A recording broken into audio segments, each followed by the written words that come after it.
big night for you personally, but you guys also had 20 assists on 36 made passes. Just talk about the ball movement and how that really helped you and the rest of the guys.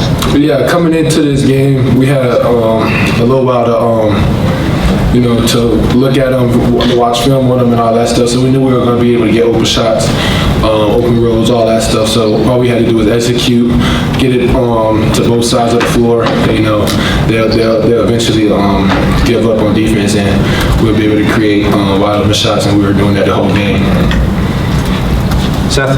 Just for either of you, you guys went down by 4 middle of the second half. Coach brings in Anthony Leal, and really the game starts to turn around at that point. I guess what sort of response did you guys conjure up at that point, and how did Anthony kind of impact that? Yeah, he definitely had a spark off the bench, and he came in with so much energy and just rejuvenated us, I'll say, and got us back to what we needed to do on the court, and we got stops. We started switching 1 through 5 and stuff like that, and then we stopped giving up the threes towards the end of the game a lot, and then we started building the lead.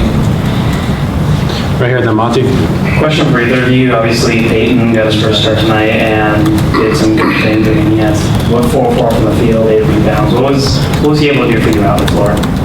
Payton was great tonight. I'm very proud of him. He had a lot of game changer plays, a nice putback dunk that was crazy for us. Some nice blocks, really gave us some momentum. The whole bench played well tonight. He stepped up big for us tonight. George, then Zion. Malik, you and Jafino came in at the same time. Obviously, he's not here. He's playing in the NBA. And as much as you're rooting for him, you obviously wish you could have been where he's at. But yet, you're just a year behind. How much influence, seeing the way he played last year, was a motivation for you the way you played this year? It was a big motivation seeing him go after his first year. But I really got the motivation from, Tracy, how they played the whole big and seeing how they dominated, and I just needed time to understand the game and go out there now, playing nice and with my pace and being able to score on either block and finish with both hands, step out and create my shot from the 3-ball, shoot the 3-ball too. So it's just, I feel like the year I had just watching Tracy stuff, I really seen a lot, and now my game's slowing down, and I'm able to create plays for myself and for others. Zion, then Jack. Just for both of you, Malik, you had 11 free throw attempts, Kaleb, you had 7, and you have guys that multiple other teammates that had a lot of attempts too. Just how much do you guys like to emphasize just using your size and using your physicality to get to the line? Yeah, once we realized that the teams in, the bonus, or like we're in the bonus, coaches inside out, that's how we're playing. We're trying to draw fouls, we're trying to get to the free throw line and convert at the free throw line. So anytime we see a team that's in the bonus, we're going at, we're attacking, and we're trying to draw fouls or we're scoring. That's either or. Yeah, like Lee said, we was in a bonus, basically. We just like to use our size tonight. We realized we was a bigger team, so if we attack, it'll be a big problem for them to stop us. Jack, and then Zach. Yeah, this is for either of you. Kennesaw obviously attempted and made a lot of threes tonight. Just what do you feel like moving forward needs to kind of improve in that area to, I guess, keep those attempts lower? Yeah, they lead the country in 3-point attempts. So, we're just trying to alter a lot of shots that that they're shooting and just limit them to not a lot of 3-points, even though they made a lot of shots. They made 17 threes tonight, keeping them in the game a lot of times where we try to pull away. But they're a fast-paced team.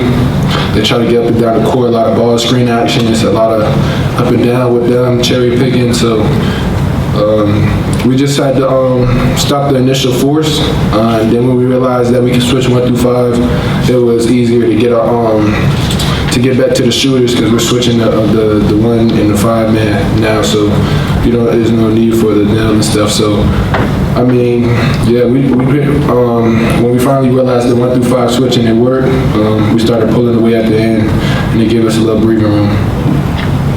Zach, and then we'll finish with Ravi. Yes, in that vein too, it felt like you guys maybe just briefly threw a little bit of zone and then maybe just kind of disrupted their penetration game. I know that's not necessarily something you're going to do all the time, but it's also not the first time this season maybe that's disrupted an opponent, got them rhythm. Is that something you can tuck away and just kind of have, maybe to pull out when you need it here and there going forward? Yeah, I mean, we were going to zone a lot. We might not show it a lot of times, but in case of this, situation, we'll just show a zone real quick to get the other team off hands of what they want to run coming out of the timeout or something like that. So, I mean, if we work on it, we're gonna put it out there here and there sometimes. Last question, Ravi. Kaleb, just want to get your thoughts on Malik. He's got a couple 30-point games now here recently. What are the things that he does now to give him the opportunity to have games that are that productive offensively? I'm very, very proud of Malik. I feel like his work is showing, and it's showing well. I see Malik in the gym working a lot, I'm glad Malik is finally reaping the benefits off his work. I see him. He can do a lot of things: rebound, pass, and score. So tonight he really just showed us his scoring ability. All right, thanks, guys. Thank y'all.